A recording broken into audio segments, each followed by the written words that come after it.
Welcome back, everybody. You're going to love the title of this book. Barb Bartlein is a clinical psychotherapist, a professional speaker, and author. She's written several books, including this one, Why Did I Marry You Anyway? I gave it to my parents. They're like, why'd you give us this? Have they read it? No, I don't know. I think they're afraid to. All right. Well, that's fine. Today, though, she's here with 50 Shades of Real, what you can really do to improve the health of your relationship. So I love it when you're here. We love having you here, Barb. Well, thank you. Yeah, thank you. Good to see you. Thanks for braving the snow and the sleet and everything else out there. I'll do anything for Morning Blend. We love it. We love having you here. All right, so let's talk a little bit about this 50 Shades of Real. One of the things you say is write out the relationship rules and agree to rules of fair fighting, because fighting is going to happen in a relationship, and it's good, right? Of course, arguing is fine. The issue, though, is you have to argue fairly, and you have to have some kind of rules about that. Like what could be a rule? Like no name calling? No name calling. No bringing up stuff from 15 years ago? The museum pieces, yes. Museum pieces, stamp collecting, yes. No, you can't do that. No shouting, no yelling, no swearing, no throwing things. Those are all good starters. Yeah. But then you can also build, like when we're in an argument, we both need to sit down. We need to try to calm down. We need to talk. That kind of skill building can be learned. It's not something you have or you don't. Well, and true, once you're probably in a relationship, you start seeing somebody's, fighting techniques, and so you probably then do have to make your own rules at some level, right? Well, exactly. And I recently had a woman say to me, but in marriage, can't you just let it all out? It's your safe zone. Not if you want to stay married. You can't let it all hang out. So you still got to rein some of that in. Well, yeah, you need to treat the other person with respect, with consideration. You need to work on your communication. You don't just blah and puke your feelings all over somebody. No. You say spend 5 minutes talking each day. For a lot of people, they're going to say, 5 minutes, that doesn't seem like very much. Or busy parents, for example, might be like, we don't even get 5 minutes a week. Right. I give that assignment all the time. Talk 5 minutes per day, and it's really funny. People have a hard time doing it. You think you are talking, but when I'm talking about talking, I mean without reading the newspaper at the same time, without the TV on, not distracted, but looking each other in the eye and actually talking.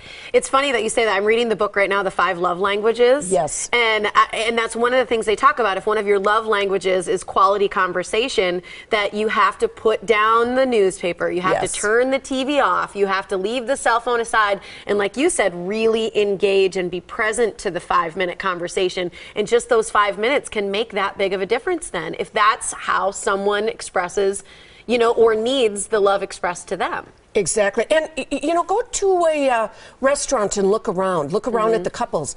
I bet you a good half of them are on their cell phones instead of communicating with each other. Or just eating and not talking. I don't understand how you can do that. Yeah, I find that very bizarre, too. The other thing that you say is make a goal list together. It can be things like money, your future, vacations, things that you want to resolve to do about the house. I think it's important to do it at least once a year, ideally quarterly. Sit down, run your financials, run your plans, bring in the calendars. What are the plans for the year? What are the plans for 5 years? What kinds of things are you looking forward to? In my mind, that's half the fun of a relationship, is having things to look forward to and having a plan and working for it together. Is it okay if you sit down and do a goal list for yourselves as well? And so you know how to support someone becoming who they want to become? Oh, absolutely. Absolutely. Although personally, I don't like to tell my husband about some of my personal goals or resolutions. No, because as soon as I slip, I don't. You don't need him to go, are you sure you want to eat that or whatever? Yeah. I remember you talking about desserts, honey. Yeah, you're right. You're right. That does not lead for a good marriage. No. We all work out our marriages that work for us. Yes. I love this next tip that you give, because I think it's so contradictory to everything you read, everything, like all those marriage signs you can get as gifts, but it says, go to bed angry. Why do you say go to bed angry instead of kiss before bed? Well, you always hear, never go to bed angry. Never. Are you kidding? When I'm really, really angry, some of the best things I can do is go to bed, read for a little bit, and go to sleep. Yeah. It's amazing. I'll wake up the next morning. a lot of times I don't even remember what I was angry about. What I see with couples is a lot of times their arguing gets out of control when they're both overtired.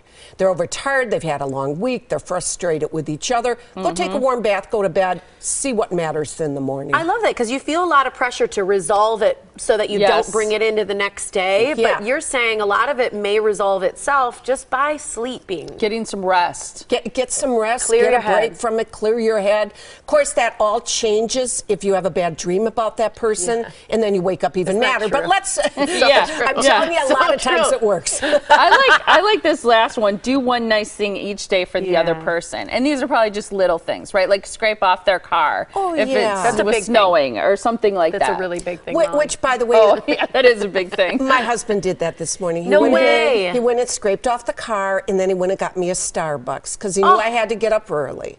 So that's a really nice thing. And how long have you been married? It'll be 35 years in June. What are you going to do for him now? Well, I don't know. He's probably watching, so he's probably asking the same thing. You gave him a shout out on TV, so that's a nice thing to do. Hi, Charlie. Compliment. Yeah. Hi, Charlie.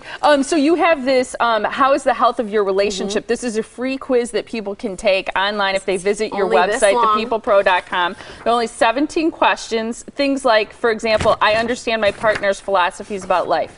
Yes or no? Molly and I filled it out. We did. We got 15 plus for our relationship. I think actually it does work between What are the ones friends we're struggling with? We're struggling with creating traditions for the holidays, and we're struggling with if our sex life is fun and satisfying. We also didn't do so well in that we call each other 4 or 5 times a day because, like I said, if I called her, she wouldn't answer the phone.